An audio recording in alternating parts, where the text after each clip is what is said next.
Yooyyaa baga nagaan deebitanii har'aa biyya keenya keessatti faayinaanshaal servisii haaraa ta'e teeleebirrii riimitii waliin ilaallaa. Egaa maallaqa biyya keessatti erguudhaafis ta'ee maallaqa biyya keessa teessanii biyyoota alaarraa fudhachuuf oopshinii keessan isa gaariidha jedheen amana. Teeleebirrii riimitiin maalidha kan jedhuuf irraa jalaan kan wajjin ilaallu ta'a.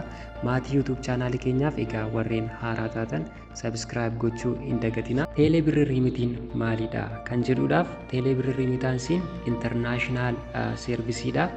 Kan inni ittiin laawunchi ta'e Itiyoo Telekoomiidha. Maallaqa biyyoota akka USA, Kaanaadaa, Awustiraaliyaa fi kanneen biroorraa maallaqa fudhachuudhaaf kan inni hojjetu karaa kamiini karaa lakkoofsa bilbilaa teeleebirrii aappii irratti hidhameeti kan inni faayinaanshaal seervisii kennu jechuudha. Teeleebirrii riimitaansiin fiicharii hedduu qaba. Tokkoffaa giloobaal kaavereejiidha. Biyyoota addunyaa kamiyyuu teessanii biyya keenya keessatti yookaan immoo Itoophiyaatti maallaqa haga barbaaddan erguu dandeessu. Teeleebirriin baankiilee Itoophiyaa keessa jiran hundumaa wajjin walitti hidhamee waan jiruuf yookaan immoo intigireetii ta'ee waan jiruuf karaa barbaaddaniin baankii gidduutti maallaqa daddabarsuu waan dandeessaniif salphaadha jechuudha. Kaashaawut liimitii illee qaba. Kaashaawut liimitii jechuun guyyaatti qarshii 5,000 hanga 50,000 gidduu baasuu yookaan immoo erguu dandeessu.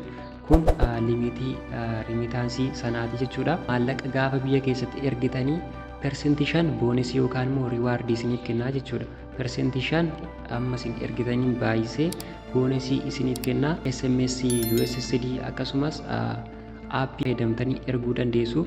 Intarneetii asseesii yoo qabaattan karaa intarneetii erguu dandeessu. Intarneetii asseesiin hin jiru yoo ta'e garuu USSD fayyadamtanii yookaan immoo SMS fayyadamtanii erguu waan dandeessaniif user friendlyidha. Ilmaama teeleebirriin Itoophiyaa keessatti afaanota hedduudhaan kan inni hojjetu. Kanaafiyyuu tiraansaakshinii riil taayim beesdii ta'e dhiyeessuu danda'a. Namoota miiliyoonaan lakkaa'amaniif seervisii gaarii hin dhiyeessa jedhamee yaadamaa jechuudha. Baay'ee sikuuriidha. Kan inni ittiin divilooppii ta'e waa'ee kaampaaniidhaani. Tiraansaakshinii 1,000 ol sekeendii tokko gidduutti raawwachuu danda'a.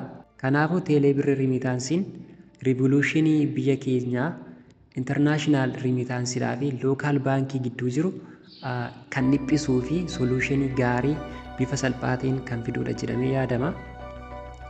Aappii teeleebirrii riimitii kan isin argachuu dandeessan Google Play irraa App Store irraa ilaallattanii buufatti fayyadamuu dandeessu jechuudha.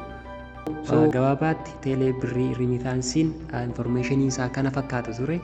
Egaa odeeffannoo kan biraadhaan hanga walitti deebinutti maatii yuutuub chaanaalii keenyaa ta'aa isiniin jenna. Warreen sabiskiraayib hin goone irra deebi'aa sabiskiraayib godhaa. Yeroo gaarii qabaadhaa. Viidiyoo kan biraan hanga walitti deebinutti